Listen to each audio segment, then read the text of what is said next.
आज की क्लास में आपका वेलकम है। आज मैं अभ्यास का प्रश्न 8 बताने जा रहा हूं। इसमें बोला है कि इसका संतुलित रासायनिक समीकरण लिखें और अभिक्रिया का प्रकार भी बतावें। एक नया चीज इसमें आ गया है, अभिक्रिया का प्रकार बतावें। तो पहले समीकरण लिखिए, पोटेशियम ब्रोमाइड। तो पोटेशियम का कि ब्रोमीन से बना है ब्रोमाइड बिया, दोनों का संयोजकता एक एक होता है तो नहीं लिखेंगे। अब बेरियम आयोडाइड, तो बेरियम का बीए आयोडीन से बना है आयोडाइड। तो देखिए बेरियम का संयोजकता 2 होता है तो आयोडीन के आगे, आयोडीन का संयोजकता 1 होता है तो बेरियम के आगे यहां नहीं लिखेंगे, एक और एक जैसा नहीं लिखा जाता है। अब है पोटेशियम आयोडाइड, तो के से पोटेशियम, आयोडीन से आयोडाइड, दोनों का संयोजकता 1 होता है तो नहीं लिखेंगे। अब है बेरियम ब्रोमाइड, तो बीए ब्रोमीन से ब्रोमाइड। देखिए ब्रोमीन का, ये ब्रोमीन है, इसका संयोजकता 1 होता है, इसमें नहीं लिखेंगे। ये बेरियम है, इसका संयोजकता 2, यहां पर लिखेंगे। अब इसको संतुलित कर लेंगे। तो सबसे पहले धातु को संतुलित कीजिए। तो धातु पोटेशियम है और बेरियम है, तो पोटेशियम इधर 1 है, इधर भी 1 है। बेरियम का इधर 1 परमाणु है, बेरियम का 1 परमाणु है, तो दोनों संतुलित है। अब धातु में ब्रोमीन और आयोडीन किसी को आप देख सकते हैं, तो ब्रोमीन का 1 परमाणु, ब्रोमीन का 2 परमाणु, यहां 2 से गुना कर देंगे। लेकिन ब्रोमीन को संतुलित किए तो पोटेशियम असंतुलित हो गया। बोला हूं जो बिगड़े उसको सुधार लेंगे। तो पोटेशियम 2 है, यहां 2 लिख देंगे। अब आयोडीन का देखिए, आयोडीन का 2 परमाणु, आयोडीन का 2 परमाणु, आयोडीन भी ठीक हो गया। एक बार फिर से देख लीजिए, पोटेशियम का 2 परमाणु, पोटेशियम का 2 परमाणु, ब्रोमीन का 2 परमाणु, ब्रोमीन का 2 परमाणु, बेरियम का 1 परमाणु, बेरियम का 1 परमाणु, आयोडीन का 2, आयोडीन का 2, संतुलित हो गया। अब आपको इस अभिक्रिया का प्रकार बताना है। तो अभिक्रिया का प्रकार,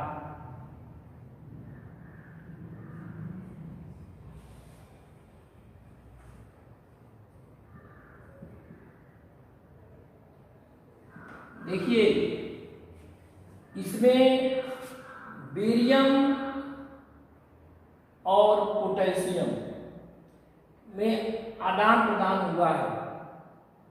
बेरियम चला गया है पोटेशियम की जगह पर, पोटेशियम चलाया है बेरियम की जगह पर। तो देखिए के आई, बेरियम के साथ कौन हो गया है, ब्रोमीन। तो आपको बताए हैं कि जिस रासायनिक अभिक्रिया में अभिकारकों के परमाणुओं के बीच आयनों का आदान प्रदान होता है, वह चला गया उसके स्थान पर, वह चला गया उसके स्थान पर, तो उस अभिक्रिया को हम लोग द्विविस्थापन अभिक्रिया कहते हैं। इसलिए ये द्विविस्थापन अभिक्रिया है। क्या लिखेंगे, द्विविस्थापन अभिक्रिया। आप मेरे पीछे वाला वीडियो जाके देखिए, सब समझ में आ जाएगा। द्विविस्थापन अभिक्रिया। अब इसको देखिए, जिंक कार्बोनेट, तो जिंक कार्बोनेट का सूत्र होता है Zn कार्बोनेट का CO3, इसका भी संयोजकता 2, इसका भी 2, तो दोनों का 2 है तो नहीं लिखेंगे। जिंक ऑक्साइड, तो जिंक का Zn ऑक्सीजन से बना है ऑक्साइड, इसका भी 2, इसका भी 2, नहीं लिखेंगे। उसके बाद है कार्बन डाइऑक्साइड, तो कार्बन डाइऑक्साइड के सूत्र तो सब लोग जानता है CO2। अब संतुलित कर लेंगे, Zn का एक परमाणु, Zn का एक परमाणु, कार्बन का एक, कार्बन का एक, ऑक्सीजन का 3 परमाणु, ऑक्सीजन का 2 1 3, ये संतुलित है। अब अभिक्रिया का प्रकार, जो स्टूडेंट्स पीछे वाला वीडियो देखे होंगे उनको अच्छा से समझ में आ रहा होगा। देखिए, मैं आपको बताया हूं कि जिस रासायनिक अभिक्रिया में एक पदार्थ टूटकर 2 या 2 से अधिक पदार्थों का निर्माण करता है उसे वियोजन कहते हैं। तो देखिए, एक पदार्थ टूटकर 2 पदार्थ बनाया है, इसलिए मेरा ये वियोजन अभिक्रिया है। लेकिन आप याद कीजिए, वियोजन अभिक्रिया में मैं उदाहरण दिया हूं CaCO3 और यहाँ ऊष्मा, तो वह कैल्शियम कार्बोनेट था, ये जिंक कार्बोनेट है, ऊष्मा दिए हैं, तो वियोजन तो है लेकिन वियोजन में ऊष्मीय वियोजन है। अगर प्रकाश दिए रहते तो प्रकाश वियोजन हो जाता। तो आप खाली वियोजन लिखें या ऊष्मीय वियोजन लिखें, ऑब्जेक्टिव में रहेगा। तो अगर ऊष्मीय वियोजन हो और वियोजन हो तो एक अगर ऑप्शन मारना हो तो ऊष्मीय पर आप चिन्ह लगा के आएंगे, ठीक है। आज यहां मैं वियोजन लिख दे रहा हूं, वियोजन, वियोजन अभिक्रिया,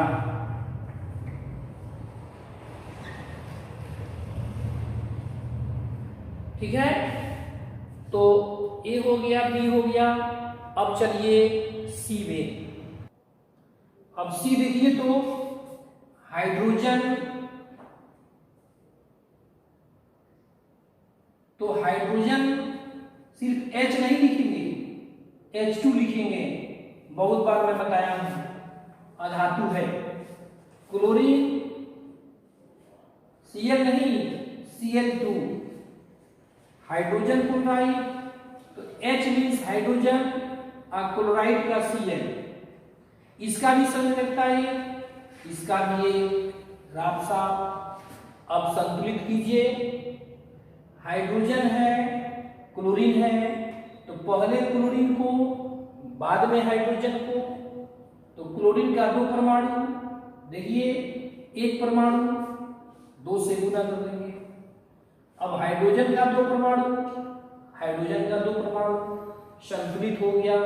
एक बात ध्यान देंगे, मैं बोलता हूं कि हाइड्रोजन को बाद में एक नियम बनाया हूं, आप मन करें तो पहले कीजिए, इसके लिए कोई बात नहीं है, लेकिन मैं नियम बनाया, ठीक है। इसलिए नियम पर चलिए, दिक्कत नहीं होगा।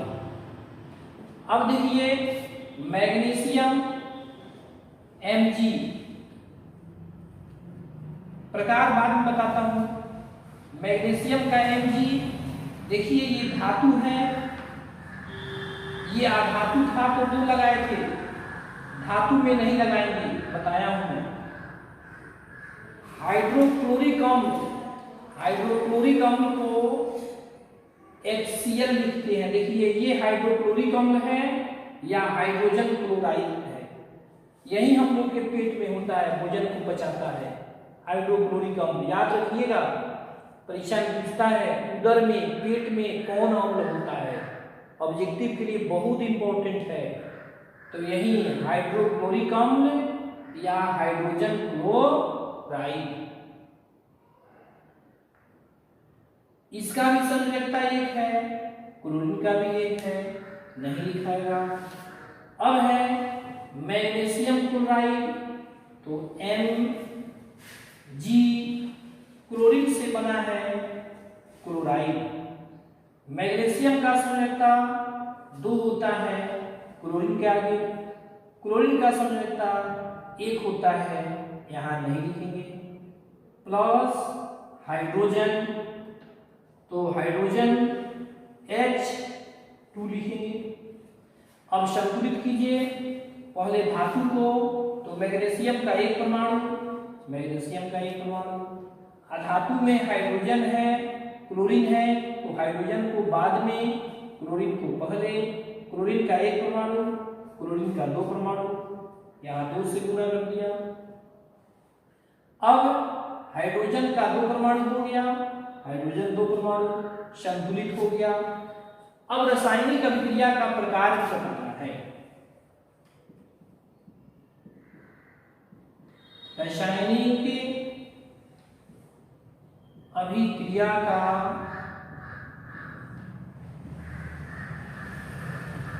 प्रकार आपको बताया हूं, जिस रासायनिक अभिक्रिया में 2 पदार्थ मिलकर या 2 से अधिक पदार्थ मिलकर एक पदार्थ बनाते हैं उसे संयोजन अभिक्रिया कहते हैं। तो देखिए 2 पदार्थ मिलकर एक पदार्थ बनाए हैं, यह संयोजन अभिक्रिया है। संयोजन अभिक्रिया,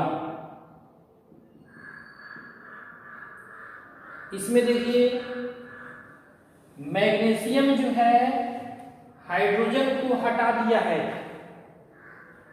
और उसका स्थान ले लिया है, हाइड्रोजन बेचारा अलग हो गया है। तो पढ़े जिस रासायनिक अभिक्रिया में एक पदार्थ किसी दूसरे पदार्थ को, चाहे एक तत्व किसी दूसरे तत्व को उसके यौगिक से हटाकर उसका स्थान ले लेता है, उसे विस्थापन या एकल विस्थापन अभिक्रिया करते हैं। तो यहाँ पर मैग्नीशियम जो है हाइड्रोजन को उसके यौगिक से हटाकर स्थान ले लिया है, इसलिए ये मेरा कौन अभिक्रिया हो गया? विस्थापन अभिक्रिया या एकल विस्थापन। तो अभिक्रिया का प्रकार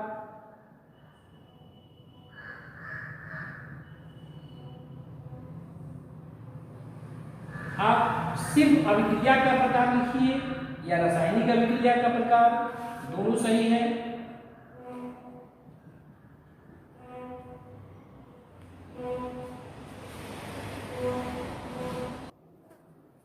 तो क्या लिखूं मैं? विस्थापन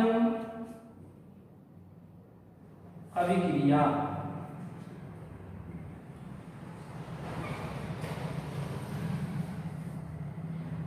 ध्यान देना है, आप चाहेंगे इसको नहीं लिखेंगे तभी सही है, मिटा दे रहा हूं, ठीक है। तो ये मेरा 8 नंबर क्वेश्चन हो गया। अभी 12 क्वेश्चन बाकी है, लेकिन बहुत सारा क्वेश्चन जो है मैं बता दिया हूं, सिर्फ थोड़ा थोड़ा हमको समझाना है। आप जरूर उसको देखिएगा। अब मैं नेक्स्ट वीडियो में 9 से बताऊंगा।